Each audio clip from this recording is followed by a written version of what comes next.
এই যে তুমি আমার মতো এখানে চাকরি করো তাই না? খুব টেস্ট লাগছে, নেবে নাকি?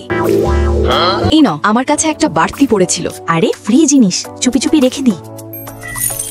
ও, লকেটটা তো এখানে ফেলে রেখে চলে গেল। ম্যাডাম, আপনার লকেটটা ওখানে পড়ে গিয়েছিল।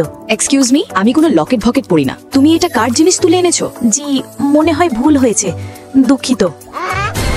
বস তো আজ ভীষণ রেগে আছেন। এই প্রজেক্টটা কবে শেষ হবে? আমি ভেবেছিলাম ওই মেয়েটা কোনো অচেনা কেউ হবে, পরে চেহারা দেখে জানতে পারলাম সে তো আমার বস।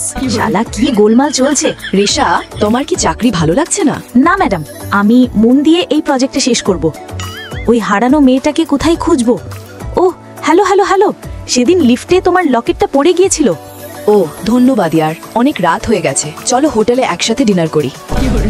তোমার কি কোনো জমজ ভাই বোন আছে নাকি? না না, এমন কিছুই না। আমার বসের মুখ তোমার মতোই, কিন্তু একদম রাক্ষসী, সারাক্ষণ শুধু চেঁচাতে থাকে।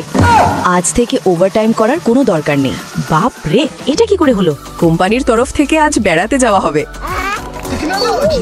ইস, অফিসে যদি ফ্রি খাবারও পাওয়া যেত। আজ থেকে তোমাদের সবাই ফ্রি লাঞ্চও দেওয়া হবে। আর যদি কোল্ড কফিও পেতাম। তুমি এই নাটক কেন করছো? কারণ যদি সবার সঙ্গে বেশি ফ্রেন্ডলি হয়ে যাই, তাহলে কেউ আমার কথা শুনবেই না।